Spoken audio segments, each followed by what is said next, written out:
between the Earth and the Sun, blocking some or all of the Sun's rays from reaching the Earth. By cosmic chance, even though the Sun is 400 times wider than the Moon, it's also 400 times farther away. Therefore, the two objects appear the same size in our sky. Astronomers are able to predict eclipses because the Earth and Moon have very predictable orbits. Why then isn't there an eclipse every month? The Moon's orbit is usually tilted a few degrees north or south in relation to the Earth.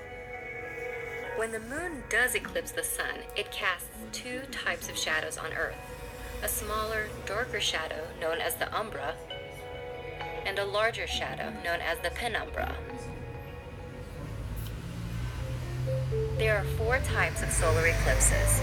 The first and most spectacular is a total eclipse, when the Moon completely covers the Sun's surface. A total eclipse can only be seen if you're standing within the umbral shadow. That's why the imaginary line created by this shadow as it races across Earth is known as the path of totality. People within the penumbral shadow see only a partial eclipse, the second type. From this view, outside the path of totality, the Moon passes in front of the Sun off-center, never fully covering its surface.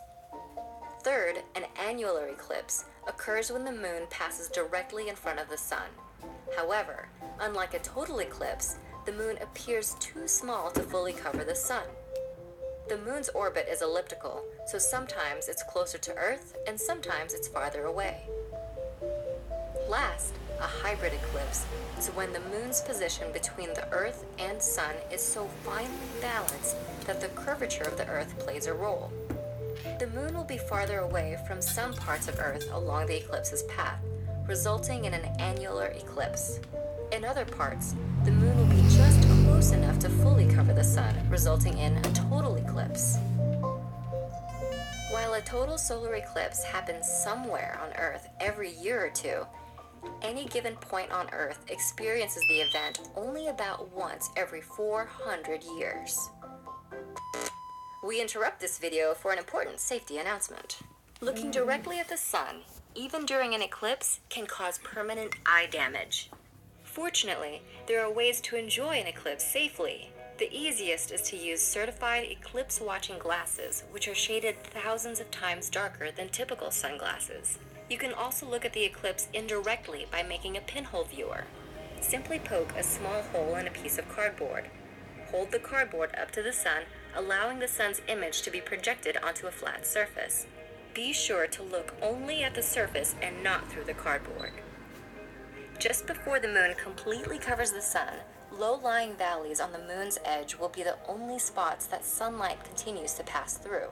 These remaining brilliant shafts of light, known as Bailey's beads, will disappear one after another. And finally, a single bead of light remains, known as the diamond ring, signaling that you're just seconds away from experiencing totality. Once the last bead disappears and the Moon completely covers the Sun's surface, the view through your eclipse glasses will be pitch black.